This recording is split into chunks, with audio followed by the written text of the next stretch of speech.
Magandang umaga, this is Neil Mercado for Inquirer.net and it's now 9 a.m. at nandito tayo ngayon sa may kanto ng Calao Avenue at Maria Orosa Street. Ilang grupo yung nag-converge na dito. Ito yung mga grupo na sasama doon sa Baha sa Luneta 2.0 rally dito sa may Luneta Park. So ito yung nagsisilbing convergence area ng iba't ibang mga grupo bago sila sama-sama magmamarcha papunta doon sa Luneta Park kung saan mag-hold sila ng isang programa. So kanina sinundan natin yung grupo ng mga estudyante at mga staff ng iba't ibang mga universidad dito sa Maynila na dadalo dito sa rally na ito. Itong Baha sa Luneta 2.0, isa lamang ito sa iba't ibang mga demonstration na mangyayari ngayong araw sa iba't ibang parte ng ating bansa para kondinahin yung korupsyon na nangyayari sa ating gobyerno, alinsunod yan at parte noong mga flood control projects that we are implementing.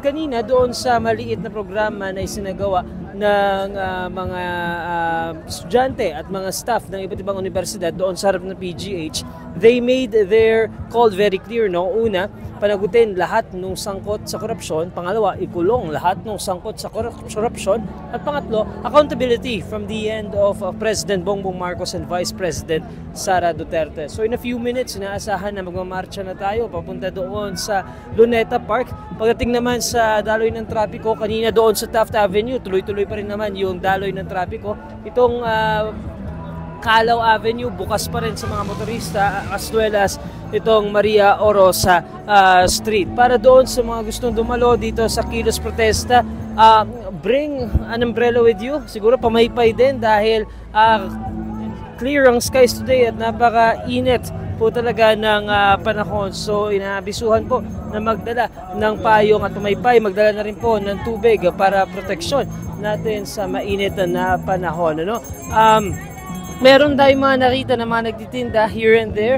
So meron din mga food na available dito if that's a concern. Pero I advise siguro po na wag na po natin isama yung ating mga, kung meron tayong mga bata na gusto isama dito, I suggest wag na lamang po dahil naasahan na dumami pa yung dadalo dito sa kilos protesta.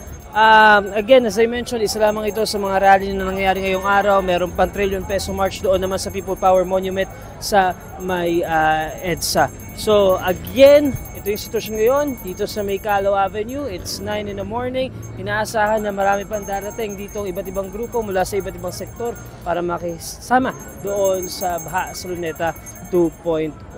Just an update, naghihintay pa rin tayo ng impormasyon pagdating doon sa sinasabi, usapin kanina tungkol sa permit daw at clearance para mag-hold ng rally doon sa Luneta Park. Yung organizers ng Baha sa Luneta 2.0, they are saying na they're still calling for people to show up at ipakita na talagang malakas yung tawag laban sa korupsyon. So there will be a program there. The original plan is to have a program there until 11:30 in the morning before they head towards Menjola kung saan magkakaroon sila ng isa pang rally.